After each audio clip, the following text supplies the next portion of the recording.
I was really looking forward to this session because I felt that it's a good time for me to reconnect to Bhutan. You should be really happy that you have a beautiful country, and it's very unique in its own way.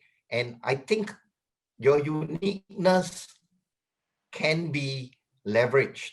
And what do I mean by that? Later on, I will build on that. And then hopefully we can have a dialogue, an exchange between both of us. So I was told that your topic is about reset at the Media Lab. And I think I'll build on this topic that you have. Like I said, and the moderator correctly pointed out, I spent most of my experience with the government sector for more than 3 decades. I was with the Singapore government for 31 years. And over the last 5 years, I've gone out to the private sector, and now I'm heading the CIO Academy Asia, which is a thought leadership company, and we focus on technology. Let me set the context that I think we all have to have this understanding, this mindset that we are living in this world called the VUCA world. Now, what is the VUCA world? Some of you may have heard this term. It's about volatile, uncertainty, complex, and very ambiguous. Okay. Now, this term VUCA, okay, was coined by the US Army. Okay, when the troops were on the ground in Afghanistan. Okay, it was battlefield conditions for them, and on a daily basis, most of them did not know what will happen to them.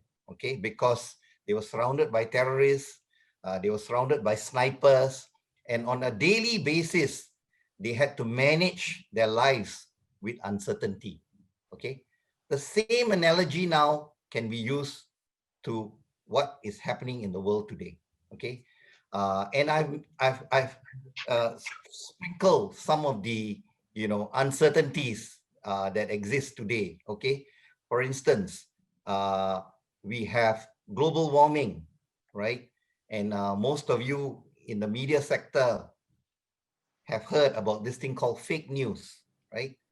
And now we're hearing a lot about China posturing in the South China Sea, right? We have the US-China Cold War that's taking place right now.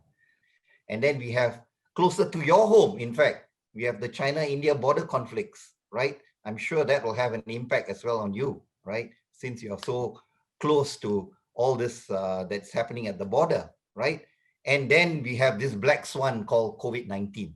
COVID-19, the pandemic crisis, has affected not only government, it has affected enterprises, and it's now also affecting individuals.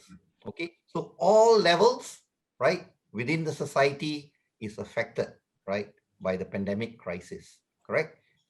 And we have to accept the fact that we are navigating in a very uncertain terrain, in a very uncertain world. I did a article for your Druk journal way back in 2016, right?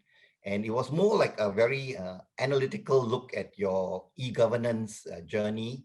I must say, at that time, Bhutan and Singapore, we had a lot of cooperation, and many of the folks from Singapore who had experience with e-governance, I think, worked in Bhutan to help you develop your e-governance, right? I'm using this context of governance more in terms of the application of technologies, right? Using technology to deliver government services, information, how do you communicate, how do you transact, how do you integrate the information that you have from your various systems between the government and the citizen, between the government and the business, between government and other governments internationally, and then also between the government and the employees, okay? So different aspects of governance, right? And in that article, I used two countries, two small countries, in fact, as examples, okay? Estonia, which is somewhere in Europe, and of course, Singapore, where I come from, right? Sometimes also known as the little red dot, okay, in Southeast Asia. Now, these two countries have stood out, even though their population is small. Estonia, you're talking about less than 1 million, right? And in Singapore, we have close to about 5 million, right? Relatively small compared to bigger countries. But we have somehow rather used technology in our favor, right? And we have far outperformed larger countries, our larger neighbors, in terms of delivering what is known as efficient and desirable citizen-centric services, okay?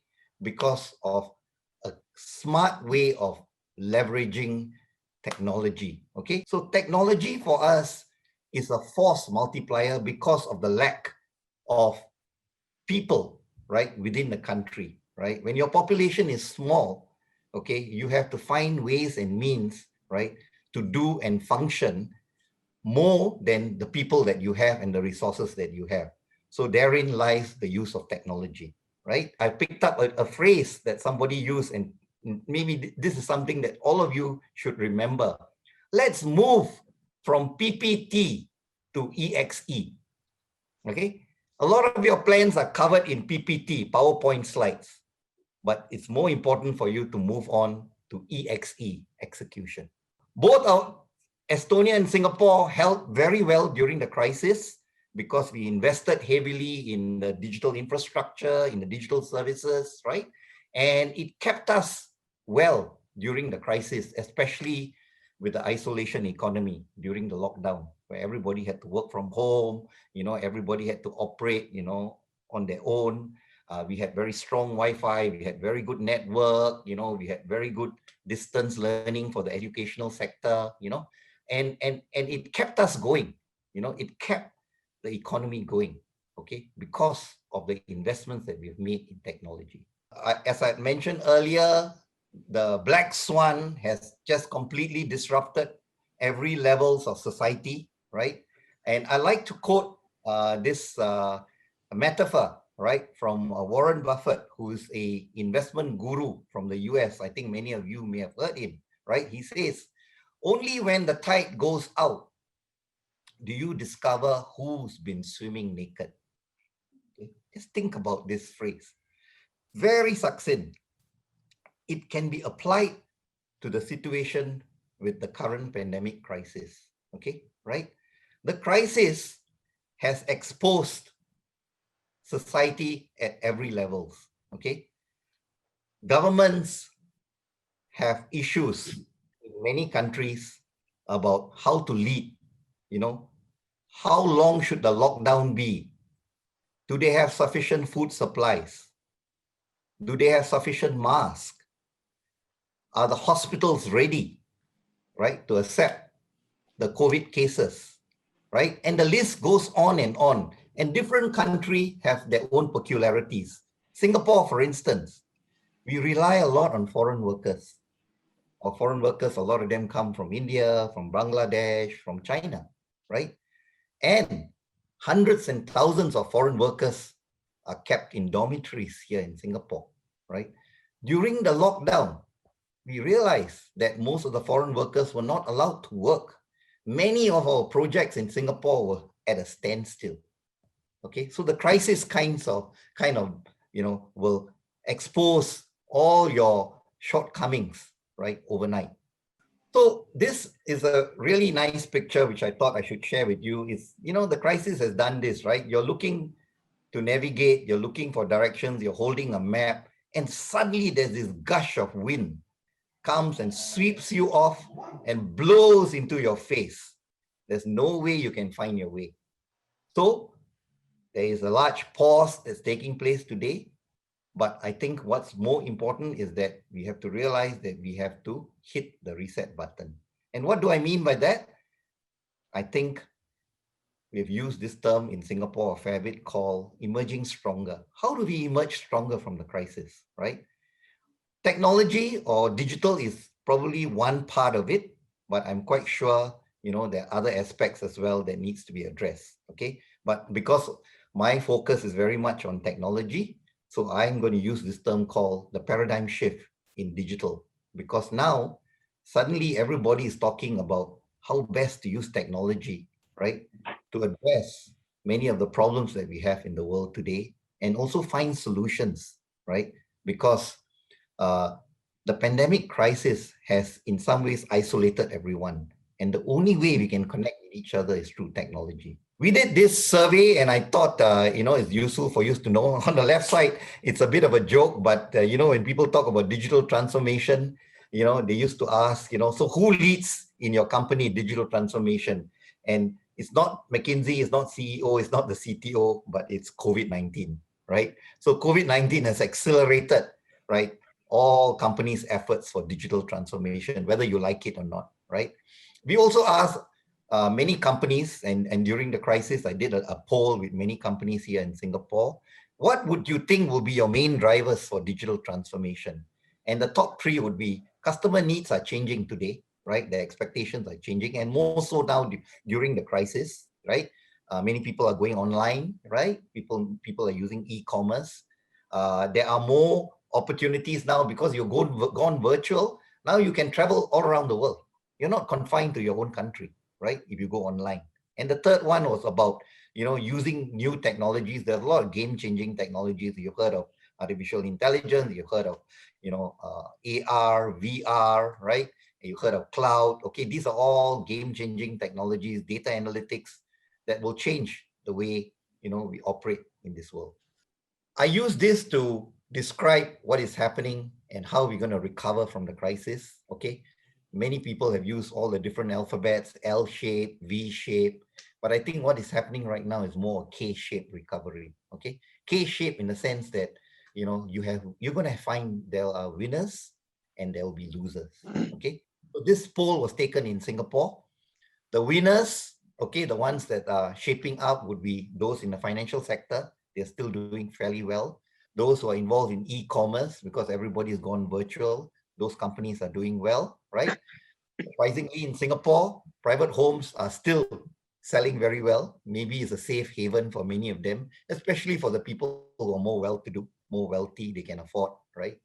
And many of the high-income earners are still maintaining the salaries. Now, there is a bit of a double-edged sword here, right? Because the crisis has, to a certain extent, largened the gap between the haves and the have-nots have widened. The ones that are not doing too well are the service sectors. The F&B, the restaurants, the eateries in Singapore are not doing well. Many of them have closed up, right?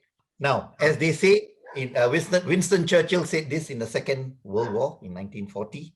He said, never waste a good crisis, right? And I'm just going to give you some tips on, what's happening during this crisis. And many of you, make sure that because most of you are so young, you have 3, 4, even 5 decades ahead of you. So many of you can learn from this crisis, right? So don't waste it. And build up other skills as well. Okay, so many of you may have your own primary skills because of the profession or what you're doing, but make sure there are also adjacent skills that you should build up, because you never know. Okay, when things go bad and you have to leave your job, you may have to rely on your adjacent skills, okay, to pivot from one profession to another, right? And there's always this talk about high touch versus high tech, right? Pre-COVID, many people say, if you go high touch, you can't go high tech. If you go high tech, you lose out on the high touch. Well, interestingly, during the crisis, both are equally important, right? You have high tech and you also need high touch, right? Because people need to help each other. People need to, in healthcare services, you need to be there. You need to have the people-to-people contact. So high touch is needed. And then when you're isolated, technology comes into play, right? Data scientists are in demand. As you can see, statistics, data, everything is about data these days. It's the data economy, right? So the ones who are in high demand are data scientists, right? People who can evaluate data, make sense out of it and apply it. And more importantly now is entrepreneurship. And I know in Bhutan that many of you are thinking of being your own entrepreneurs, right? Especially the ones who are young, right? Your own startups. Think carefully.